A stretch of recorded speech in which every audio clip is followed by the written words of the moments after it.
하나님 아버지, 오늘 주의 말씀을 통해 우리에게 주시는 교훈과 또 진리를 마음으로 받고 우리를 돌아보고 시대를 분별하고 하나님 앞에 거룩하며 경건한 삶 살아가는 우리 모든 성도님들 되게 하옵소서. 예수님의 이름으로 기도합니다. 아멘. 오늘 이 열왕기하 25장 말씀을 끝으로 열왕기 상하의 말씀이 베다론의 막을 내립니다. 이 열왕기하 25장은 열왕기 상하 전체를 아우르는 소위 결론입니다. 그런데 복음은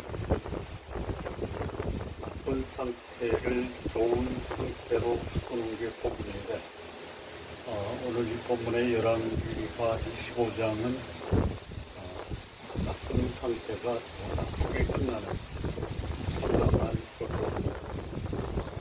성도님들 예상했던 삶대로 살아갈 수 없는 경우도 있지만 형편과 상황이 나빠진다고 그 삶 자체가 나한테 저주와 기쁨을 나눌 수 있는데 전혀 기대하지 않았던 그런 결말이 나오고 그 삶이 역사나 주위의 안타까움과 또 그 삶을 바라보는 사람들의 삶에 부정적인 영향을 주는 것은 불안정하지가 않습니다. 우리 성도님들의 삶이 환경과 형태는 내가 원하는 대로 안 되고 내 영혼과 내 마음은 하나님이 주시는 은혜와 또 하나님의 인도하심 가운데 평안과 기쁨을 누릴 수 있다면 삶의 흥겨움이 결코 그 사람을 지배할 수 없다라는 것입니다. 동의하십니까? 자, 이 시드기야 11년에 소위 유다의 역사는 막을 내립니다. 시드기야의 마지막 그 비극적 종말을 말씀으로 드리기 전에 이런 상황이 됐죠. 그 전의 역사를 살펴보면 시드기야가 나라를 망하게 한 것은 시드기야 탓이다. 아니다. 그의 조상들의 악한 삶이 결국 시드기야 시대에 결실을 맺었다. 부자죠. 그러니까 오늘 내 삶이 내 삶으로 마감되지 않고 내 삶이 내 후손들에게 전달돼서 복이 될 수도 있고 또는 비극적 종말을 맞이할 수 있고 오늘 내 삶이 내 후손에게 주는 결정적인 영향을 준다라는 것입니다. 앞서 말씀드린 것처럼 잘 안 들리세요? 그렇게 사인을 줘야지 제 목소리가 돼. 우리 저기 박종일 장로님은 마이크 안 돼도 거기까지 쩌렁쩌렁. 제가 저기 온 거를 박종일 장로님에게 드려서 쩌렁쩌렁 이렇게.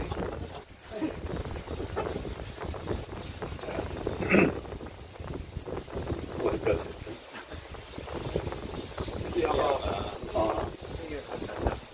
시드기야의 개인적인 잘못도 있지만 그 조상들의 잘못이 여기까지 오게 된다라는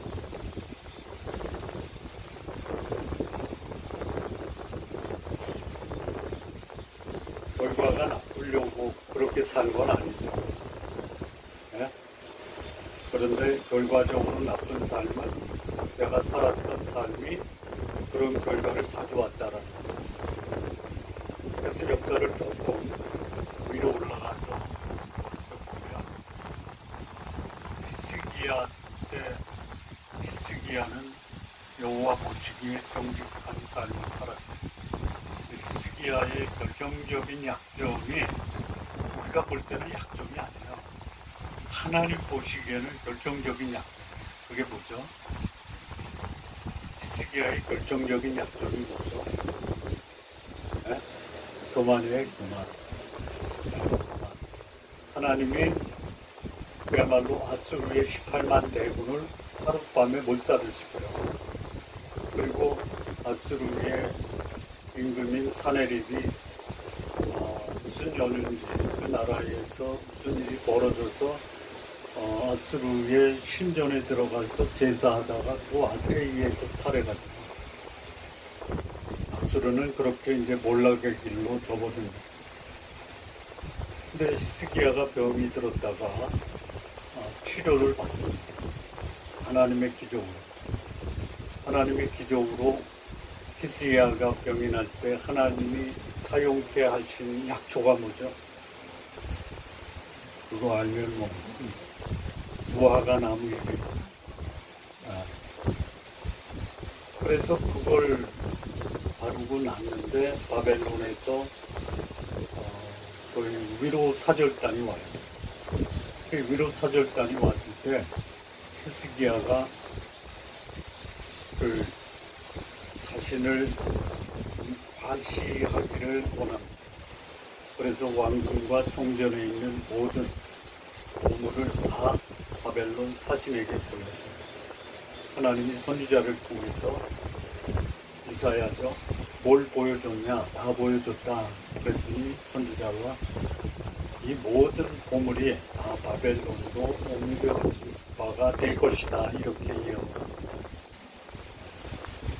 15년 연장이 됐는데 15년 연장됐을 때 출생한 아들이 누굽니까? 므낫세예요. 므낫세.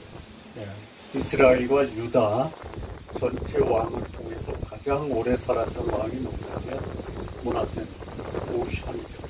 통치한 왕이 므낫세예요. 55년을 통치합니다. 55년을 통치할 때 그의 아버지 므낫세와는 전혀 다른 모습이에요.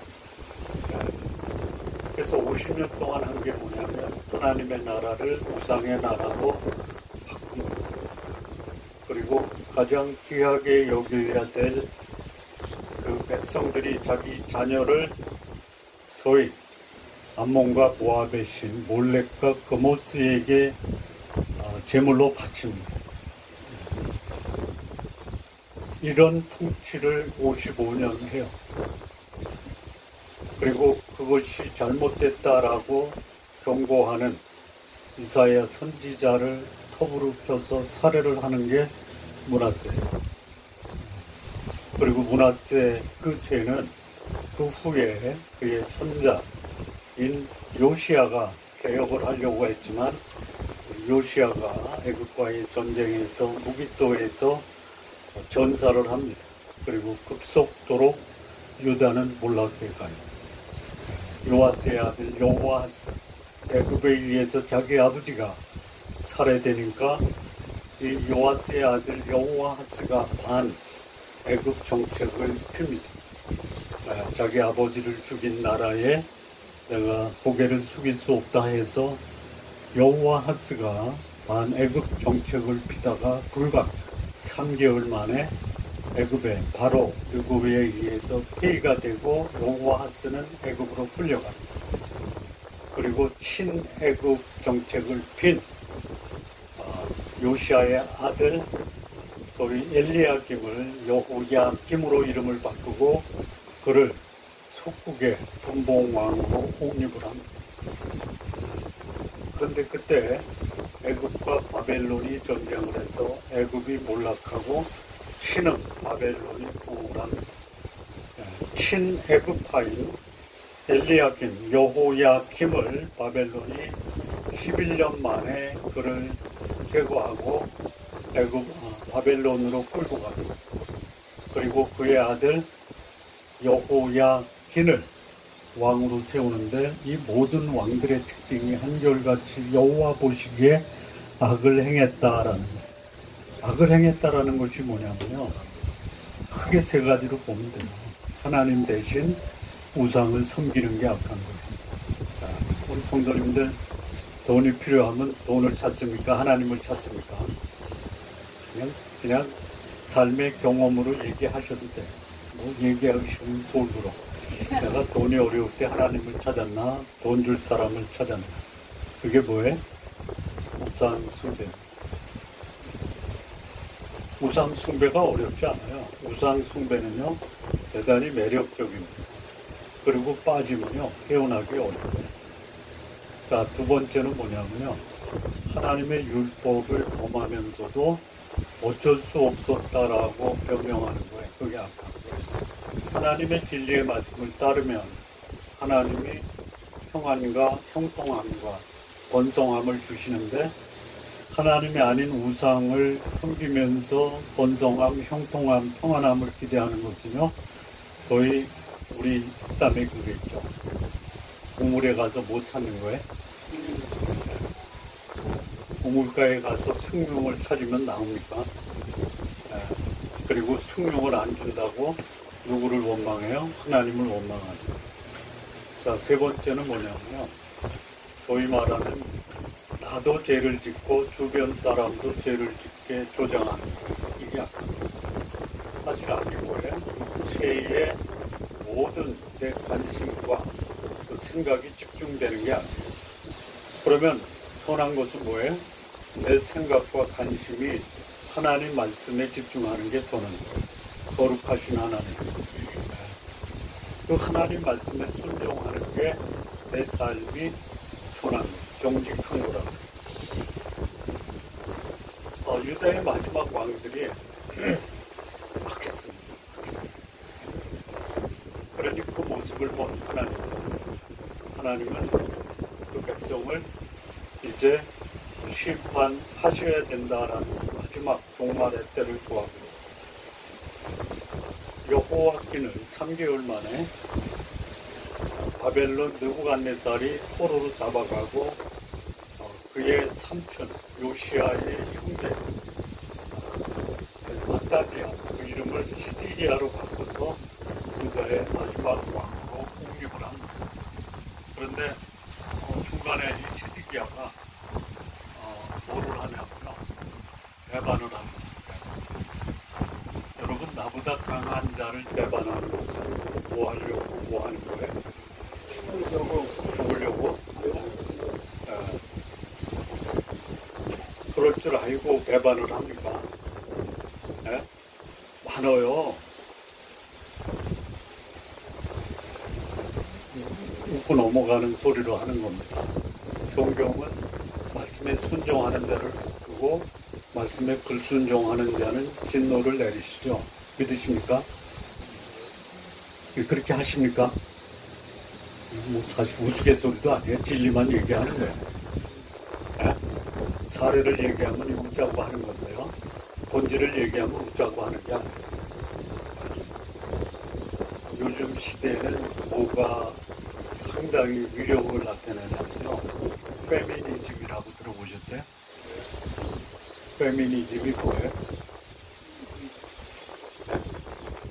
요즘 페미니즘 때문에 마음고생하는 남자들이 많기 때문에 우리 성도님들은 아니고 왜 그런 말을 이 시간에 하느냐라고 저를 아주 그냥 보시는 분도 계시는데 묻자고 하는 거예요?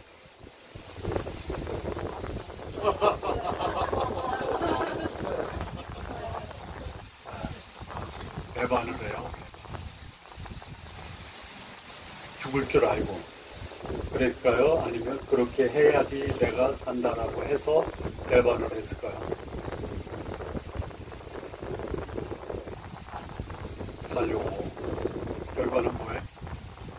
죽음이에요. 자, 이제 본문의 말씀을 좀 보시면요. 설명을 좀 드립니다. 그냥 본문 말씀을 제가 읽으면서 설명합니다. 시디기야 9년이에요. 이때 그 시디기야가 바벨론을 배반한 것으로 보입니다. 배반한 것은 어디 나오냐면 24장 마지막 절이 배반했다라고 나옵니다. 그 배반하니 당시에 강력한 제국 바벨론이 그대로 두고 볼 수 없어요. 그래서 느부갓네살이 그의 모든 군대를 다 거느리고 예루살렘을 치러 올라옵니다. 그리고 그 성이 견고하기 때문에 그 성을 둘러싸고 진을 치고 주위에 토성을 쌓습니다. 토성을 쌓는 건 뭐냐면 그야말로 흙으로 예루살렘 성벽과 같은 높이의 성을 쌓고 거기서 공격하는 것을 뭐라고 하냐면 공성태라고 해요. 그 같은 높이에서 소위 당시의 포탄, 돌 위에 돌을 던져서 안쪽으로 공격을 하는 것. 토성은 쌀. 네, 그리고 11년, 즉 약 3년 동안 예루살렘을 포위합니다. 강력한 제국의 군대가 토성을 쌓고 언제든지 공격할 수 있는 준비를 해놓고 3년을 포위해요. 어떤 일이 벌어질까요? 3절에요. 그해 넷째 달 9일에 성중에 기근도 있었는데 뿐만 아니라 양식도 떨어졌어요. 그러니 뭐 진퇴양난에 거기 머무를 수도 없고 나갈 수도 없고. 그런데 그때 바벨론의 느부갓네살이 토성 위에서 성벽을 향해서 바위를 던져. 어떻게 되겠어요? 4절에 그 성벽이 파괴됩니다. 보고받은 시드기야가 이렇게 죽을 수는 없다. 그래서 어떻게 해요? 도망을 갑니다. 도망을 가서 아라바 길로 도망을 칩니다. 아라바 길은 어디냐면요. 예루살렘에서 여리고에서 요단강을 건너서 모압 땅으로 가는 그 길을 아라바 길이라고 해요. 그래서 요단을 건너서 모압으로 가면 살 수 있겠다라는 생각을 하고 도망을 치는데 에워쌌는데 도망가는 게 포착이 되겠죠. 그렇죠? 예. 갈대아 군대가 시드기야를 추적을 합니다. 그리고 여리고 앞에 여리고 평지 거기를 뭐라고 하냐면 길갈이라고 합니다. 가나안 정복할 때 여호수아가 여리고 평지 쪽 길갈에서 이스라엘 군대들을 할례를 행했던 곳이 여리고 평지입니다. 거기에서 따라잡아야. 그리고 따라잡으니까 시드기야의 모든 군대가 흩어집니다. 그리고 바벨론 군대가 시드기야 왕을 사로잡아서 어디로 끌고 가냐면 림나에 있는 바벨론 왕에게로 끌고 갑니다. 이 림나는 크게 두 군데인데요. 하나는 예루살렘 서편 라기스 스루의 사내립이 라기스를 점령하고 거기서 그의 사신을 예루살렘에 보냈던 거기가 라기스고요. 그 옆에 림나가 있습니다. 그러니까 유다 땅에 있는 림나가 있고요. 여기는 유다 땅이 아니고 하맛 어귀라고 해요. 역대하에 보면 하맛 어귀인데 하맛 어귀가 어디냐? 소위 아수르 지역이에요. 그러니까 상당 후에 느부갓네살은 아수르 지역에서 그 소위 그 진영을 구축하고 있고 군대를 예루살렘에 와서 포위를 시켰던 거예요. 여리고 평지로 도망가는 시드기야를 체포해서 하맛 거기에 있는 림나로 끌고 간. 그리고 거기서 신문해. 무슨 신문을 했을 거라고 생각하십니까?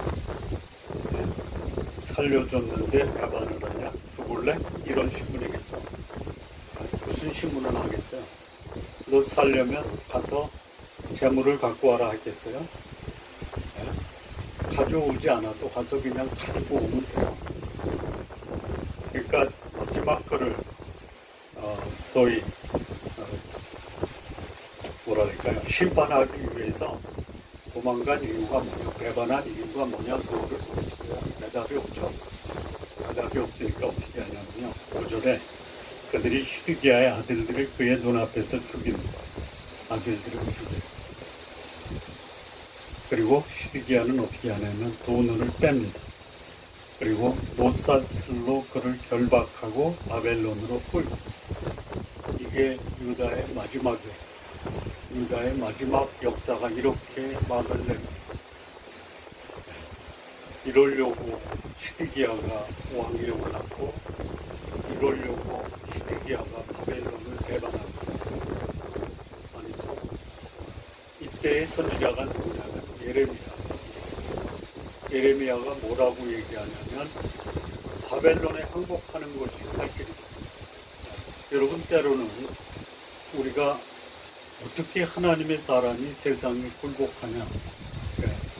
그래서 나는 죽으면 죽었지 굴복하지 않겠다. 아마 시디기야가 그랬던 것 같아요. 근데 그것이 누구 생각이에요? 누구 생각이에요? 자기 생각이에요. 하나님 생각이 아니고. 그래서 우리도 여쭤봐야 돼요. 혹 내가 이거 신앙의 양심을 걸고 이렇게 세상에 굴복하는 것이 적절치 않다. 그래서 신앙인의 양심을 걸고 버티겠다. 근데 그 버티겠다라는 생각이 하나님으로부터 온 게 아니고 내 자존심으로부터 왔다면 그거는 결국 나를 몰락시키고 멸망시키는 지름길이 될 수 있다는. 자, 이렇게 이제 시드기야는 끌고 가고요.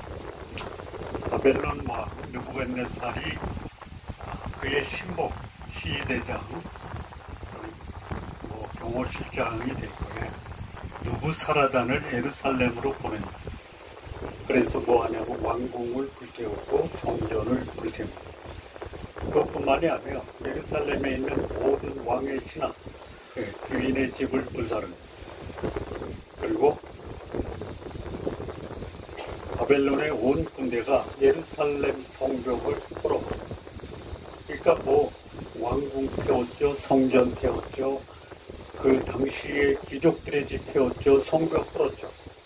그러면 예루살렘은 뭐가 되는 거래? 네? 뭐가 되는 거래? 쑥대밭이 됩니다. 쑥대밭. 이게 유다의 역사의 마지막 종말입니다.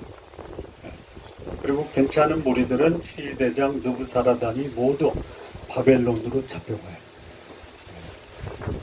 왕궁과 성전 무너지고 집들은 불태워지고 그리고 귀인들 다 포로로 잡혀가고 납니다.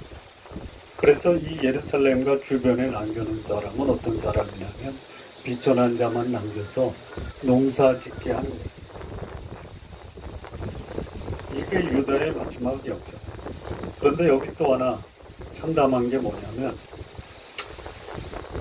13절 이하인데요. 갈대아 사람이 여호와의 성전 두 놋기둥 받침들 여호와의 성전 놋바닥 깨뜨려요.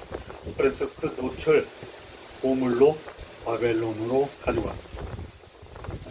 그리고 불 옮기는 그릇, 주발, 금으로 만든 것, 은으로 만든 것 모두 다 노략질해서 가져갑니다. 솔로몬이 하나님의 성전을 위하여 만든 두 기둥, 한 바다, 받침들 가져갔는데 그 돈 두 개를 헤아릴 수 없어요.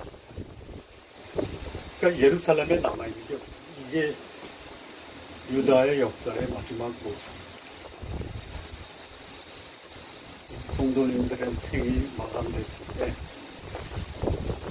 이 모습이 다윗 왕의 마지막 모습과는 전혀 다른 대조를 이루지 않습니까? 다윗 왕의 마지막 모습은 어떻게 성경이 기록하고 있죠? 다윗은 나이 많아 늙도록 고하고 존귀하다가 죽었다라고. 성도님들, 다윗과 시드기야의 차이가 뭐예요? 마지막이 다르죠. 마지막이 다른 이유는 시드기야하고 다윗의 삶이 별반 차이가 없어요. 인간적 욕망에 사로잡힌 것은 시드기야나 다윗이나 별 차이가 없어요. 근본적인 차이는 뭐죠? 근본적인 차이는 뭐죠? 회개했느냐 안 했느냐의 차이예요. 성도님들 육신대로 살다가 꼭 회개하셔서 나이 많은 늙도록 구하고 존귀하다가 세상 떠나십시오. 회개는 하시고 가세요. 버티다가 두 눈 뽑히고 자식들은 눈앞에서 살해당하고 노사슬에 묶여서 포로로 끌려가는 참담한 그런 생의 마지막이 아니라 마지막에 하나님이 내 삶을 구하고 존귀하게 하시고 그 아들을 통해서 하나님의 성전을 건축하게 하는 아름다운 여러분의 인생의 마지막이 되기를 진심으로 바랍니다. 자, 그렇다면 오늘 본문이 주는 교훈이 뭐냐? 교훈이 있어요. 너무나 많은 교훈이 있는데요. 몇 가지만 말씀드리면요. 자, 이게 1절부터 7절까지에서 주는 교훈이 뭡니까? 히드기야로 인해서 개인도 또 사회도 나라도 망해버립니다. 영적 분별력, 곧 하나님을 떠난 하나님의 백성들은 그를 지킬 수 있는 군사력이나 경제력도 다 상실하고 더 이상 버틸 수 없게 된다. 그래서 신하와 군사들이 흩어지고 본인도 포로로 잡히게 된다는 게 첫 번째죠. 거룩하신 하나님을 떠난 인생, 즉 세상과 육신적 욕망을 쫓는 삶이 자신을 보호할 거다라는 생각은 소위 말하는 착각입니다. 오히려 세상과 육신을 쫓는 삶은 자신을 위협하는 세상 극복하지 못해요. 오히려 무력하고 연약해서 세상의 조롱과 모독의 대상이 될 수밖에 없다라는 교훈을 줍니다. 하나님을 우상으로 바꾸고 거룩함을 더러움으로 바꾼 자의 인생은 가족과 자신의 생명마저 보호하지 못하고 비참하게 그 생을 마감하게 된다는 거예요. 자, 이번 올라온 것은요, 사람이 망하면서까지 자신의 몰락이 우상과 욕망의 결과라는 것을 망각하고 있다는 것이 놀라운 거예요. 우리 성도님들 삶이 공고해지면요, 내 삶이 이렇게 된 내 주변의 상황이나 사람을 탓하지 말고 내가 하나님 앞에 어떻게 살았는가를 점검하고 거기서 자신을 하나님 앞에 회개하는 기회로 만드시기 바랍니다. 자, 두 번째인데요. 이 8절에서 12절이요. 이 무갓네살이 시드기야를 눈을 빼고 포로로 잡아간 다음에 그의 부하 시대장 느부사라단을 예루살렘으로 보내서 초토화시키잖아요. 네? 왕궁, 성전, 이네 집, 포로로 다 잡아가잖아요. 이게 뭐예요? 하나님을 떠난 하나님의 도성 예루살렘도 거룩함을 상실하면 백성들마저 포로로 끌려가고 하나님의 도성 거룩한 성은 텅 빈 폐허의 도시로 바뀔 수 있다는 거예요. 자, 하나님의 백성들의 삶의 특징 중에 하나가 뭐냐? 그 주변에 사람들이 몰려드는 거예요. 네? 성도님들, 내 집에 사람들이 오면 귀찮죠? 네? 아, 좋아요. 네. 사람들이 우리 집에 찾아온다면 반갑게 받아주세요. 나는 뭐라고 해도 안 오는 집 만들면 안 돼요. 되는 집안, 안 되는 집안의 차이가 뭐냐면 그 집안 가면 내가 위로와 평안을 얻을 수 있다. 근데 나를 초대해도 안 가는 집안은 왜 안 가요? 불편해요.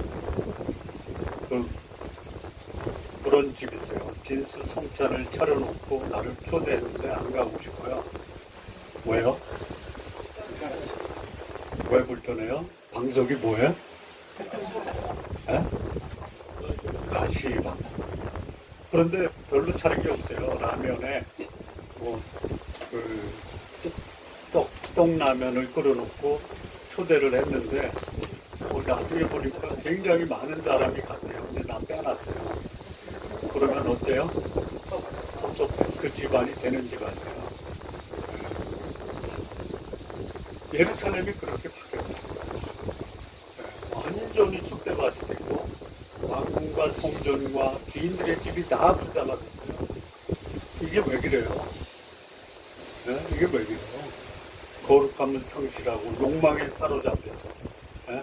그것도 모르는 채 바벨론 주변에 강대국이 침공했을 때 그 침공이 네? 자신의 거룩함을 상실한 것이라는 것을 잊은 사람은 그가 살고 있는 집이나 성이 그야말로 짐승의 소굴로 연락되고 하나님이 떠난 소위 거룩함이 사라진 공동체는 아무도 살 수 없는 공허하고 살벌한 폐허의 장소로 연락된다. 하나님의 임재와 영광이 가득 찼던 하나님의 도성 예루살렘이 죄로 인해서 하나님의 임재와 영광이 사라지면 아름다운 성읍이 사람조차도 살 수 없는 황량한 광야로 전락될 수 있다. 자, 하나님을 외면하고요, 우상을 숭배하는가요? 자신의 삶이 멸망당했을지라도 멸망당할 줄 모르고 우물쭈물하다가 멸망당할 수 있어요. 이게 열왕기 하의 교훈. 자, 마지막 교훈 하나 더 하면요. 13절에서 17절인데요. 자, 성전 불태워졌죠? 거기 남아있는, 불태워지고 나면 거기 뭐가 남아요? 태호의 잔재가 남죠. 네? 거룩한 하나님을 예배하는 성전 기구가 뭘로 바뀌었어요? 고초래요, 고초. 그 고초를 누가 가져가요? 우물 상인들이 가져가요. 우리 성도님들은 내 거룩함을 잊지 말아야 돼요. 내가 존귀하고 고하게 살기 위해서 내가 간직해야 될 것은 내 재산이 아니라 내 거룩함이에요. 내 신앙이에요. 여러분, 거룩한 신앙을 갖는 자들은요, 소위 말하는 조직 폭력배도 손을 못 대요. 네? 그런데 하나님을 믿는 사람이 거룩함을 상실하면 동네 개도 우습게 여겨요. 우리 7월달 고전놀이 아시죠? 침묵. 네.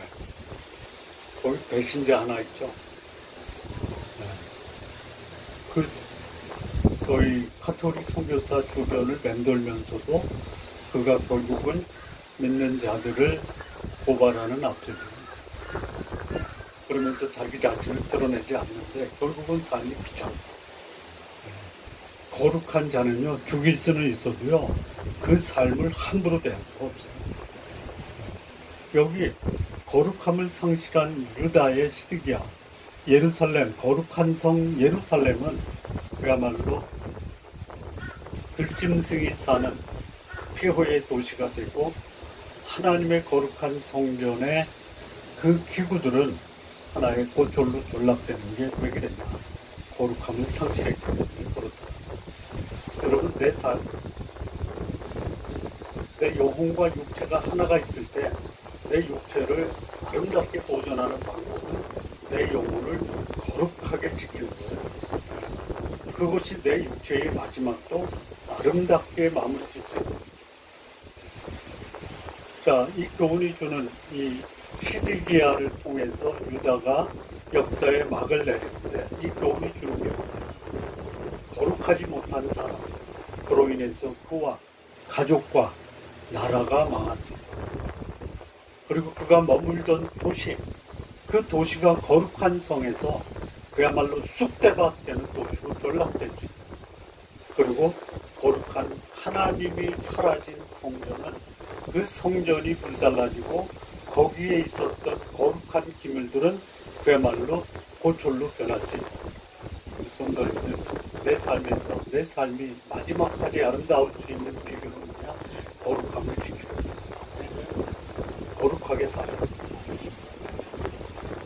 이 세상이 주인인 것처럼 살아가는 사람은 그 인생의 마지막은 비참해요. 비참하면서 그 탓을 다른 사람에게 돌려요. 더 초라해지고. 성도님들의 삶이 거룩함으로 인해서 마지막 인생이 끝날 때 내 후손이 더 우리의 가정을 빛내고 또 내 삶을 아름답게 살았다라고 우리의 후손들이 증거해주는 그런 성도님들 되시기를 진심으로 바랍니다. 기도하시겠습니다. 하나님 아버지, 감사합니다. 한 번뿐인 인생 왔다가 가는데 거룩하신 하나님을 섬기며 거룩하게 살다가 하나님께서 우리의 삶 고하고 존귀하게 우리의 삶을 마감케 하는 거룩한 하나님의 자녀들이 모두 되게 하옵소서. 예수님의 이름으로 기도합니다.